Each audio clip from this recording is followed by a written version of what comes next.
নমস্কার বন্ধুরা, শুভ দুপুর। আজকের ভিডিওটা দুপুর থেকে শুরু করছি, কারণ সকাল থেকে না আশিপাশি কাজ করার পরে না শরীরটা একদমই ভালো লাগছিল না, আর ভিডিও করার ইচ্ছাটাও আমার মনে ছিল না, কারণ এতটা ব্যস্ত ছিলাম কাজের মধ্যে। তার মধ্যে আবার ভিডিওটাও করতে ইচ্ছে করছিল না। তো এক এক দিন এরকম হয় কিন্তু যে ভিডিও শ্যুট করতে ইচ্ছে করে না, আবার কোনো কোনো দিন আবার সকাল থেকে অনেক এনার্জি থাকে ভিডিও শ্যুট করার। তো যাই হোক, যেহেতু ইউটিউবে কাজ করি তো ডেইলি তো ভিডিও দিতেই হবে আর ভিডিও শ্যুট করতেই হবে। অনেক অনেক সময় কি হয়, আমার ফোনে আর কি ভিডিও বেশি করে রাখা থাকে, তো সেটাও কোনো দিন করে আমি দিয়ে দিই। কিন্তু আমার আর কি ফোনে কয়েকদিন থেকে দেখছি অতটা জায়গা নিচ্ছে না, তার জন্য ভিডিও শ্যুট আগের থেকেও করতে পারি না। তো এরকম হলো অবস্থা। তো যাই হোক, এই তো দুপুরবেলা রান্না বসিয়ে দিয়েছি, আর চাল ধোয়ার কিছু জল ছিল, তো সেটাই আর কি এই যে এখানকার গাছগুলোতেই দিব, আর অন্য গাছগুলোতে দিব না, কারণ যতগুলো ঘরের মধ্যে গাছ আছে তো সেগুলোর মধ্যেও জল দিতে গেলে আমার অনেকটাই সময় লাগবে। তো এর জন্য আর কি ভাবলাম যে না, ঘরের গাছগুলোতেই মানে রান্নাঘরের গাছগুলোতেই দিই, আর বাকিগুলোতে দিব না। ওগুলোতে আবার আমি 2 দিন আগে দিয়েছি, তো ওগুলোতে আর কি আজকে না দিলেও চলবে, কালকে কিন্তু দিতেই হবে। তো এদিকে প্রত্যেকটা গাছে আর কি জল দিয়ে দিয়েছি, আর এই জলগুলো এখনও পাল্টানো হয়নি। তো এর জলগুলো আর কি 2 দিন আগে আমি পাল্টাইছি, তো ভাবলাম যে আজকে থাক, আবার কালকে নাহলে পাল্টাবো, কারণ একসাথে সব কিছু করা আর কি সম্ভব হয় না। তো যতটুকু পারি আর কি ততটুকুই অল্প অল্প করে করে নিই। তো এদিকে দেখো, এই মানি প্ল্যান্টের গাছটা কত লম্বা হয়েছে, তো ওটা একটু তোমাদের সঙ্গে শেয়ার করলাম। আর আজকে যে রান্নাটা করব একদমই অন্য রকমের রান্না করব, মানে বেগুন, আলু, পটল আর একটু ওলকপি আর কি, মানে ওলকপিটা না, ওলকচু আর কি ছিল, তো ভাবলাম আজকে এটা দিয়ে আর কি রান্না করি। তো এক এক দিন করে কিন্তু নতুন আইটেমের রান্না করতেও লাগে, কারণ করলেই আর কি জানা যায় এর টেস্টটা কেমন হবে। তো সেই জন্য আর কি ভাবলাম যে মানে ওলকচুটা অল্প একটু আছে, তো এটুকু আর কি আজকে বেগুন তারপরে পটল দিয়ে রান্না করি, একটা নিরামিষ সবজির মতন, দেখি কেমন লাগে। তাই আর কি আগে বেগুনগুলোকে আমি আর কি কেটে জলের মধ্যে রেখে দিয়েছিলাম, যে পোকা ঠোকা আর কি দেখে আর কি রেখে দিয়েছিলাম। আর জানোই তো এখনকার আর কি বেগুনে কতটা পোকা থাকে, মানে বেশিরভাগটাই নষ্ট হয় আর বাকিটা ভালো পাওয়া যায়। তো ওর জন্য আর কি সব কিছু আগে আমি আর কি ছুলে ঠুলে জলের মধ্যে নিয়ে তারপরে কিন্তু আমি এই যে কাটা শুরু করে দিয়েছি। তো এদিকে তোমাদের সঙ্গে কথা বলতে বলতে বেগুনটা কাটা হয়ে গেল। এই যে এখন ওলকপি, মানে ওলটা, বারবার ওলকপি বলছি, তো ওলটা আর কি ভালো করে কেটে নিলাম। তো ধোয়া আর কি সব সবজি, তাও আর একবার আর কি আমি ধুয়ে নিব, যেহেতু কাটা হয়েছে একটু কষকষ বেরোয়েছে, তো এর জন্য কিন্তু আর একটু ধুয়ে নেব।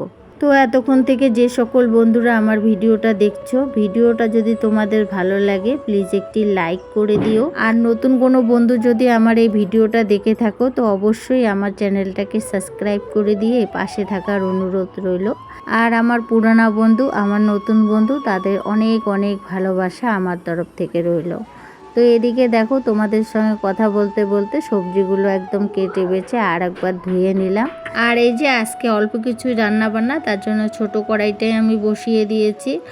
আর এই যে এখন আর কি নতুন আর কি যেহেতু রান্না করব এই সবজিটা, এমনি তো বেগুন টেগুনের তরকারি আলাদাভাবেই খাই, কিন্তু মানে ওল কচু দিয়ে কোনো দিনও খাইনি। তো আজকে যেহেতু প্রথম ট্রাই করব, তো ভাবছিলাম কি সম্বাদ দিব, তো মনে হলো একটু কালো জিরা আর মিক্স করে একটু মানে জিরা সম্বাদ দিই, কালো জিরা আর মানে জিরা সম্বাদ দিয়ে তরকারিটাকে বসিয়ে দিলাম। দেখি খাওয়া দাওয়া করে কেমন হয়। তো যেহেতু আমি খাওয়া দাওয়া করে ভয়েস দিচ্ছি, তো ভালোই লাগে খেতে। তো এদিকে তোমাদের সঙ্গে কথা বলতে বলতে লবণ আর হলুদটা দিয়ে দিলাম। আর এই তরকারিটাকে একটু আমি কিন্তু ভালো করে ভাজা করে নিয়েছি, সবজিটা যেন একদম ভালো করে ভাজা হয়, তাহলেই আর কি টেস্টটা হয়। আর যে কোনো সবজি কিন্তু রান্না করার সময় একটু যদি মানে ভালো করে কষানো হয় বা ভাজা ভাজা করা হয়, তাহলে কিন্তু তরকারির টেস্টটা আলাদাই হয়। তো এই যে কাঁচা লঙ্কা এখন দিয়ে দিলাম। আর এই তো এখন এখন আর কি আমি ভালো করে আর একটু মানে ঢাকা দিয়ে দিয়ে রান্না করছি, যেন সবজির জল দিয়ে আর কি সবজিটা আর কি সিদ্ধ হয়। তো এরকম করে আর কি চেষ্টা করছি যে তরকারিটা যেহেতু নতুন স্টাইলে রান্না করব, তো এদিকে একটু জিরা দিয়ে এখন কিন্তু অল্প একটু জল দিয়ে আমি কিন্তু তরকারিটা কষিয়ে নিব, আর কষিয়ে নিয়ে কিন্তু তারপরে রান্না করব।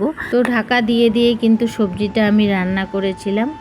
তো এটা হতে থাক, তারপরে তোমাদের সঙ্গে আবারও কথা বলছি।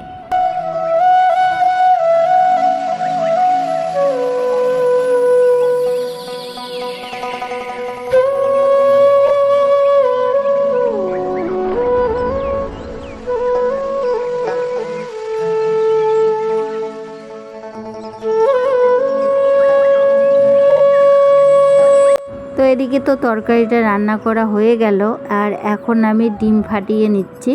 তার মানে আজকে রান্না করব ডিমের মামলেট করে তরকারি। তো আমার ছেলেমেয়েরা ওই সিদ্ধ ডিমের থেকে আর কি মামলেটটাই পছন্দ করে, কিন্তু বরমশাই আবার ফির মামলেট পছন্দ করে না। তো সেদিনকেই আবার বরমশাইয়ের পছন্দে আর কি ডিমের কারি বানিয়েছিলাম। তো আজকে ভাবলাম না, ছেলে মেয়েদের পছন্দে আর কি বানাই। তো এর জন্য আর কি ডিমের মামলেটটা আমি এখন আর কি করে নিব। তো ওই যে ডিমগুলো আমি ফাটিয়ে নিলাম, আর ডিমের মামলেটে একটু পেঁয়াজ আর লবণ দিয়ে কিন্তু মামলেটটা করব। ডিম মামলেটে যদি একটু পেঁয়াজ দেওয়া যায় তাহলে কিন্তু মানে রান্নার যেটা ডিম মামলেট মানে যেটা ঝোলে দেওয়া হয় সেটার মধ্যে যদি একটু পেঁয়াজ দেওয়া হয় তাহলে বেশি ভালো লাগে। আর এমনি মামলেট খেলে তো তখন তো পেঁয়াজ লঙ্কা দিতেই লাগবে, তো এখানে লঙ্কা দিলেও ভালো লাগবে, কিন্তু আমি লঙ্কাটা দিলাম না, শুধু পেঁয়াজ দিলাম। দিয়ে তারপরে কিন্তু আমি এটা ঝোলের জন্য বানাচ্ছি আর কি, ডিমের মামলেট ঝোল করে বানাবো তাই। আর যেহেতু আমার ছেলেমেয়েরা অতটা ঝাল পছন্দ করে না, এর জন্য কিন্তু আমি এই আর কি মামলেটটার মধ্যে এখন আর কি আপাতত কোনো আর কি লঙ্কা দিই না, কারণ ওরা ওই যে ডিম মামলেট খাওয়ার সময় যদি আর কি লঙ্কা পায় তাহলে ওরা ভালো পায় না, কারণ ওরা একদমই পছন্দ করে না অতটা ঝাল।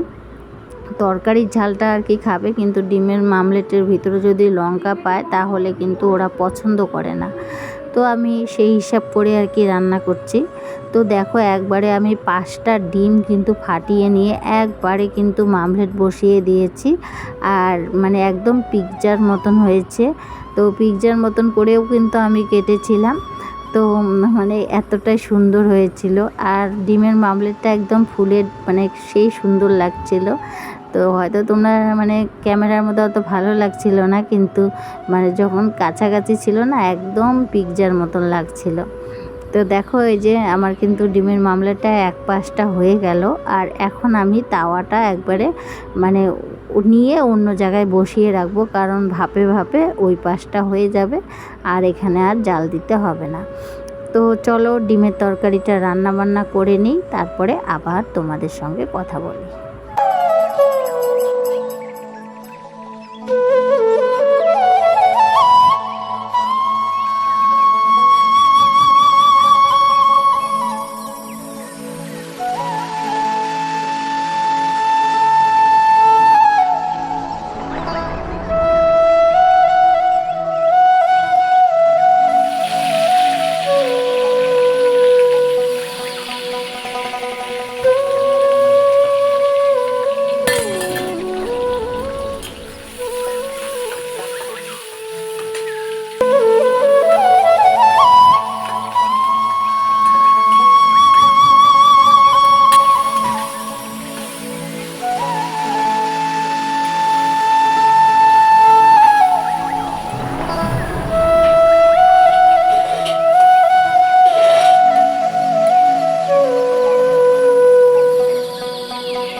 আর এই তো দেখো আমার কিন্তু মশলা কষানো হয়ে গেছে, আর আজকে একদম অল্প আলু দিয়ে আর কি আমি ঝোলটা বানাবো। আর মানে বেশি আলু খেতে ইচ্ছে করছে না, ভালো লাগছিল না, তো এর জন্য একদম অল্প আর কি আলু আমি সিদ্ধ করে নিয়েছি, আর ছোট্ট আলু। আর এই ছোট আলু দিয়ে কিন্তু রসাও ভালো লাগে, ছোট আলু দিয়ে কিন্তু মাছের ঝোলও ভালো লাগে, আবার ছোট আলু দিয়ে ডিমের আর কি ঝোলটা যেটা হয় সেটাও ভালো লাগে, মানে ছোট আলুটা কিন্তু ভীষণ ভালো লাগে। তো আমাদের যেহেতু ঘরের মধ্যে অনেকগুলো ছোট আলু আছে, যেহেতু আমাদের ব্যবসা করে, তো অনেক মানে আলু, ছোট আলু, বড় আলু সবই থাকে, কিন্তু এই ছোট আলু দিয়ে আর কি করলে বেশি ভালো লাগে। কিন্তু এটা ছোলাটাই একটা বেশি বিরক্ত, কারণ বড় আলু সহজেই কাটা হয়, কিন্তু ছোট আলুগুলো ছুলতে আর কি সময় লাগে। তবু আর কি কখনো কখনো ছোট আলু ব্যবহার করি আর কি, আবার কখনো কখনো শর্টকাটের জন্য বড় আলু আর কি ব্যবহার করি। তো এদিকে আমি তরকারির মধ্যে না আমি গরম জল দিয়ে দিলাম, কারণ ছেলেমেয়েরা বাড়িতে আছে, আজকে ছুটির দিন, মানে আমাদের এখানে ছুটি, জানি না কী কারণে ছুটি, কিন্তু কোনো একটা উৎসব আছে সেই কারণে হয়তো ছুটি। তো সেই ছুটির জন্য কিন্তু ছেলেমেয়েরা বাড়িতেই আছে। আর যখন আমার ছেলেমেয়েরা আর কি বাড়িতে থাকে, তো আমার একটু রান্না করতে যেহেতু দেরি হয়, তো এই জন্য আমি শর্টকাট করে নিই একবারে। ওর জন্য আমি রান্নাতে বেশিরভাগ জল গরমটা ব্যবহার করি, যে মানে খুব তাড়াতাড়িটাই যেন রান্না হয়ে যায়।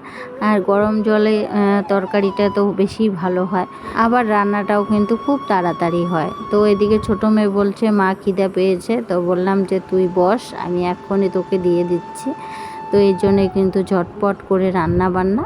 তো এদিকে দেখো ডিমগুলো দিয়ে দিয়েছি, আর একদম এই যে যেমন ত্রিকোণা করা হয়, মানে পিৎজা যেমন ত্রিকোণা করে কেটে কেটে খায়, তেমনই কিন্তু আমি বানিয়ে আর কি আজকের ডিমের রেসিপিটা বানালাম, আর খেতেও খুব ভালো হয়েছে।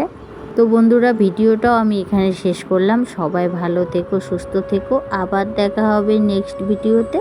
ততক্ষণ পর্যন্ত সবাইকে টাটা, বাই বাই।